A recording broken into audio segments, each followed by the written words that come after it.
Welcome to all the subscribers, and if you have not subscribed, please subscribe my channel. Hello students, this is Vandana Grover और आज मैं आपको class 12th के lesson the third level written by Jack Finney की हिंदी आगे समझाऊंगी। Dear students, जैसा कि मैंने आपको पिछली वीडियो में कहा था कि इस लेसन को समझाते समय मैं आपके सामने चार्ली के रूप में आऊंगी। तो मैं चार्ली आपको पहले अपनी एज बताऊं कि मैं 31 साल का हूँ। एक बार मैं एक मील लंबी सुरंग पर गया, ग्रैंड स्टेशन पर ही, और रोजावेल्ट होटल की लॉबी में निकला। और कई बार मैं सोचता हूँ कि जो ग्रैंड सेंट्रल है ना, ये एक पेड़ की तरह से बढ़ रहा है, जिसमें से नए कॉरिडोर्स और सीढ़ियां जो हैं बिल्कुल जड़ की तरह से इस पेड़ की फैल रही हैं। ऐसा लगता है कि वहाँ कोई लंबी सुरंग है। कोई नहीं जानता कि इसका रास्ता सुरंग का कहाँ है। शायद इसका एक रास्ता टाइम स्क्वायर पर निकलता हो और दूसरा निकलता हो सेंट्रल पार्क पर। कुछ भी पॉसिबल है, पर है क्या कि ये वह कॉरिडोर जिसमें मैं था, वो शुरू में तो बाएं हाथ की तरफ नीचे को तिरछा था। मुझे लगा कि रास्ता गलत है जहां से मैं आगे बढ़ रहा हूँ, लेकिन मैंने चलना जारी रखा और वहां जो कुछ भी मैं सुन सकता था मैं सुन रहा था। और साथ साथ क्या हुआ, वहां थी सिर्फ आवाज मेरे कदमों की, और वहां मैंने किसी को गुजरते हुए भी नहीं देखा। हुआ क्या फिर आगे, तब मुझे कुछ दूर से आवाज सुनाई दी, जैसे मानो कुछ लोग बात कर रहे हैं। सुरंग ये एकदम बाईं तरफ घूमी। मैं नीचे की तरफ उसमें सीढ़ियों पर गया और फिर ग्रैंड सेंट्रल स्टेशन के थर्ड लेवल पर पहुंचा। क्षण भर को तो मुझे लगा कि मैं सेकंड लेवल पर हूँ, लेकिन मैंने देखा कि कमरा छोटा था। वहाँ कुछ एक टिकट खिड़कियाँ थी, ट्रेन के गेट और बीचों बीच में बना इंफॉर्मेशन बूथ भी वहाँ था। और ये इंफॉर्मेशन बूथ लकड़ी का बना हुआ था, देखने में बहुत पुराना लग रहा था। और वहाँ जो आदमी था ना, उसने आई शेड डाला हुआ था और लंबे लंबे पूरी बाजू वाले उसके कपड़े थे। वहाँ की लाइट भी बहुत हल्की और टिमटिमाती हुई थी। तब मैंने देखा कि ये सब गैस लाइट थी। तो पहुंच गया पिछले टाइम में मैं। वहाँ फर्श पर पीतल के थूकदान थे। एक आदमी अपनी जेब से एक सोने की घड़ी निकाल रहा था। उसने कवर खोला, घड़ी को देखा और फिर अपनी भुएं चढ़ा ली। उसने एक डर्बी का टोप, 4 बटन वाला सूट जिसका गला छोटा था वो डाला हुआ था, और उसकी लंबी काली, आपको बताऊं, साइकिल के हैंडल जैसी मूछें थी। तब मैंने चारों तरफ देखा कि स्टेशन पर हर एक व्यक्ति ने 18वीं शताब्दी के कपड़े डाले हुए थे। मैंने कभी इतनी दाढ़ी, इतनी कलमें और इतनी मूछें अपने जीवन में नहीं देखी। एक औरत ट्रेन के गेट से अंदर आ रही थी, कपड़े उसके लिए अजीब थे। तभी पटरियों से आती मैंने गाड़ी देखी जिस पर चिमनी लगी हुई थी। तो मैं पुराने समझ में चला गया। मैंने एक अखबार बेचने वाले लड़के को देखा, उसके पास ढेरों अखबार थे। तो मैंने देखा कि उसके अखबार का नाम था द वर्ल्ड, और यह अखबार बहुत सालों से प्रकाशित होना बंद हो चुका था। तो फिर इसके पास कैसे था? मैंने देखा कि यह अखबार जून 11, 1894 का था, और इसके फ्रंट पेज पर राष्ट्रपति क्लीवेलैंड के बारे में कुछ लिखा था। क्लीवलैंड के बारे में यहाँ कुछ लिखा हुआ था।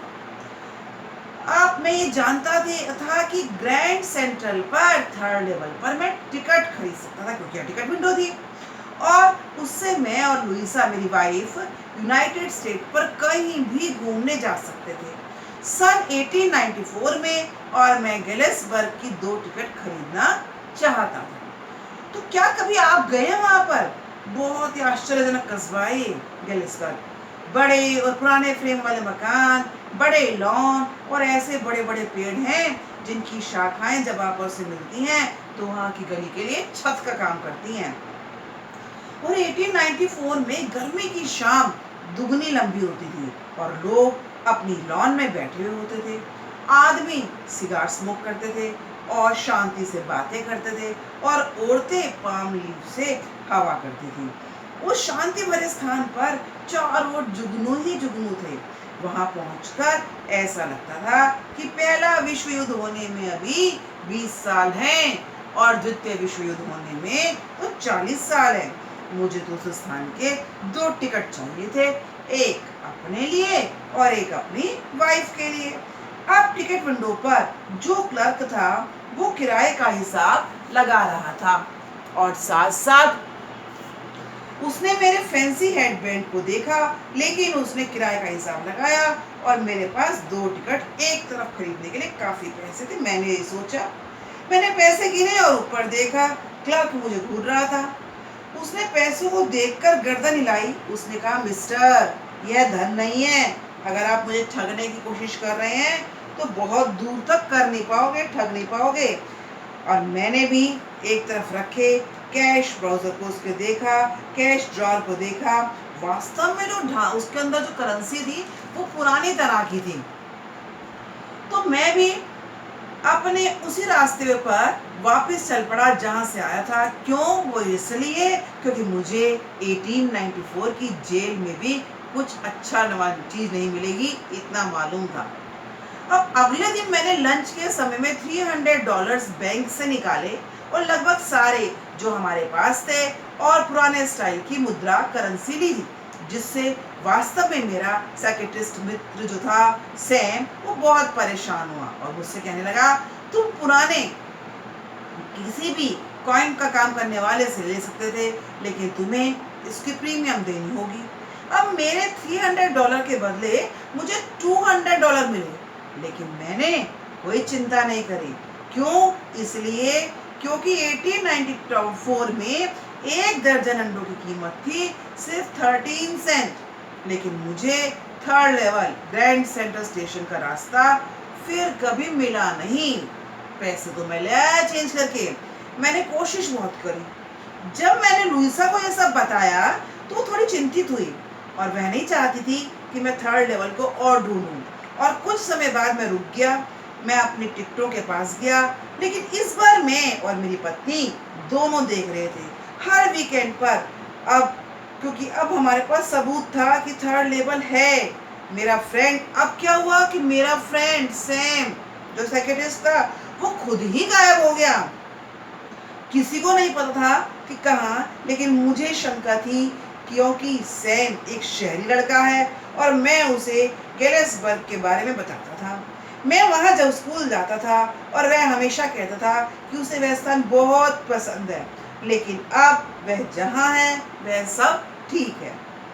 एक दिन अपने टिकट कलेक्शन पर बहुत ध्यान देते हुए मैंने देखा। अच्छा, लेकिन पहले आप मुझे बताइए कि आपको पता है कि फर्स्ट कवर क्या है? जब कोई नई टिकट निकलती है ना, स्टैंप वाली, ये स्टैंप कौन सी? ये पोस्ट ऑफिस वाली। तो टिकट इकट्ठा करने वाले क्या करते हैं कि कुछ एक टिकट खरीद लेते हैं और उनको तुरंत उसी दिन की डेट के साथ खुद ही पोस्ट कर देते हैं। और साथ साथ फिर क्या होता है कि पोस्ट मार्क डेट उनकी प्रूफ करती है। जब उनकी वो लेटर अपने की घर आता है, अपने एड्रेस पर वो उसको पोस्ट कर देते हैं, तो उनके पास बहुत बड़ा सबूत होता है फिर इस बात का कि जिस दिन ये टिकट निकला ठीक उसी दिन हमने इस टिकट को यूज करा फर्स्ट टाइम। इसके लिए वो बीच में एनवेलप में ना एक ब्लैंक पेपर भी रखते हैं जिसमें वो कुछ लिखते नहीं है और इनको कभी खोला नहीं जाता, तो क्योंकि सिर्फ खाली होते हैं। तो उस रात अपने पुराने फर्स्ट डे कवर में से मुझे एक ऐसा मिला जो वहाँ होना नहीं चाहिए था, मैंने नहीं रखा था।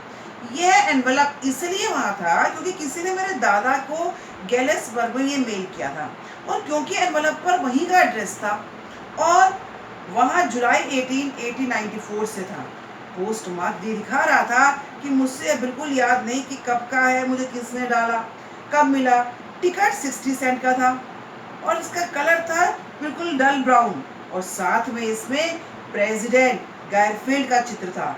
जब ये एनवेलप आया तो सीधा उसके कलेक्शन में गया और वहीं पड़ा रहा। मैंने इसे उठाया और खोला तो ये पेपर अंदर से खाली नहीं था।